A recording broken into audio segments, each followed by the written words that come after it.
Hello guys, welcome back to my YouTube channel. તો આજે હું ફરીથી હાજર છું એક નવા વિડીયોમાં નવી રેસીપી સાથે। તો આજે આપણે બનાવીશું ખાટી મીઠી કાઠિયાવાડી સરગવાની કઢી। જો તમને મારી ચેનલના વિડીયો જોવા ગમતા હોય તો વિડીયોને લાઇક કરીને ચેનલને સબસ્ક્રાઈબ કરજો અને સાથે બેલ આઇકન પણ પ્રેસ કરજો, જેથી કરીને કે મારા આવનાર નેક્સ્ટ વિડીયોની નોટિફિકેશન તમને આસાનીથી મળી શકે। તો ચાલો જોઈ લઈએ રેસીપી।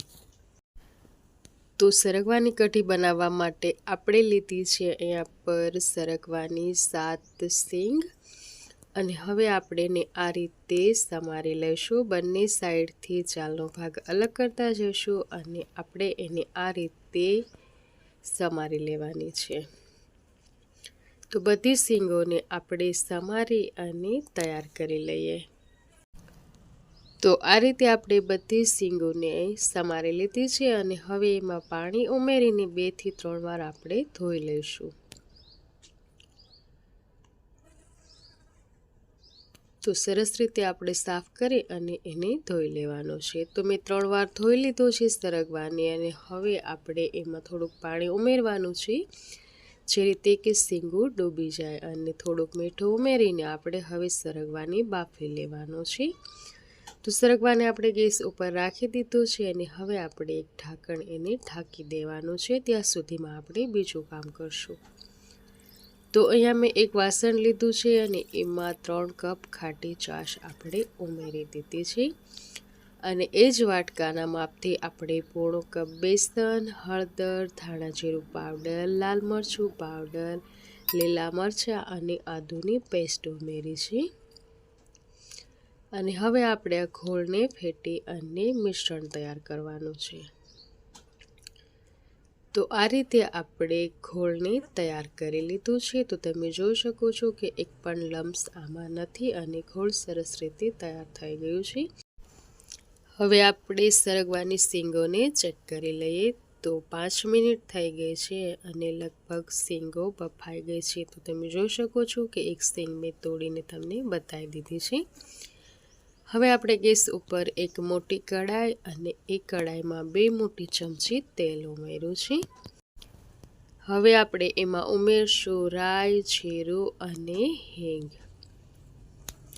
રાઈ જીરું ચટકી જાય એટલે આપણે એમાં ઉમેરીશું લસણની કળિયું, ત્યારબાદ લીલા મરચાં અને આદુની પેસ્ટ। તો મરચાં જે છે એ મેં આખા ઉમેર્યા છે અને થોડાક આપણે એમાં ઉમેર્યા છે મીઠા લીમડાના પાન। ત્યારબાદ જે ગોળ આપણે તૈયાર કર્યું છે એ ઉમેરી દીધું છે અને 1 કપ મેં ઉમેર્યું છે પાણી, કેમ કે જ્યારે આપણે મિશ્રણ તૈયાર કર્યું ત્યારે એમાં આપણે પાણી જરાય પણ નહોતું ઉમેર્યું।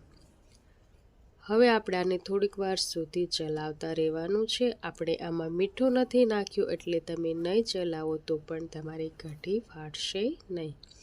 તો તમે જોઈ શકો છો કે કઢી એકદમ ખાટી થઈ ગઈ છે। જ્યારે આપણે બેસન અને છાશનું મિશ્રણ તૈયાર કર્યું ત્યારે આપણે એમાં મીઠું ઉમેર્યું હોત તો કઢીને આપણે કન્ટિન્યુ ચલાવતી રહેવી પડત, નહીં તો કઢી ફાટી જાત। અને આપણે થોડીક વાર સુધી ચલાવી તો પણ કઢી ફાટી નથી।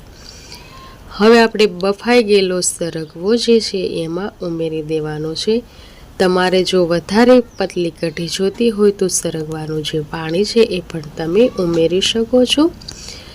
મારે આ મીડિયમ રીતની જે મેં કઢી બનાવી છે એ બરોબર છે, તો મારે આમાં પાણી ઉમેરવાની જરૂર નથી।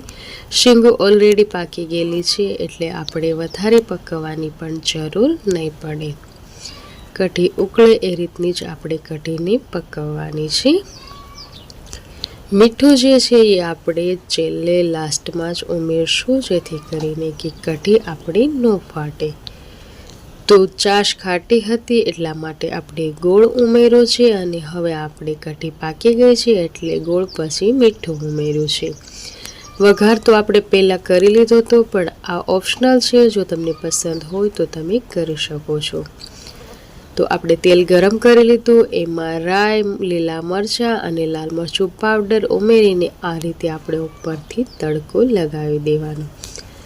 આ તમને પસંદની વાત છે, જો ના પસંદ હોય તો તમારી કઢી એમ જ તૈયાર થઈ ગઈ છે। અને જો આ રીતે તમારે તરીવાળી કઢી જોતી હોય તો તમે ઉપરથી આ રીતનો વઘાર કરી શકો છો। તો તૈયાર થઈ ગઈ છે આપણી સરસ મજાની સરગવાની કઢી। હવે આપણે ઉપરથી લીલા ધાણા ઉમેરશું। તો મારી પાસે લીલા ધાણા નહોતા એટલે મેં સૂકી કોથમરીનો ભૂકો ઉમેર્યો છે। તમારી પાસે લીલા ધાણા હોય તો તમે ચોક્કસથી લીલા ધાણા જ ઉમેરજો।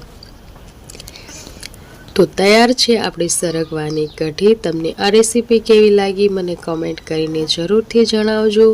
જો વિડીયો પસંદ આવ્યો હોય તો તમારા ફ્રેન્ડ્સ અને ફેમિલીમાં શેર કરજો અને મારી ચેનલને સબસ્ક્રાઈબ કરવાનું ભૂલતા નહીં। ફરીથી મળીશું આવી જ નવી અને નેક્સ્ટ રેસીપીમાં। આવજો, bye bye and take care. Thanks for watching.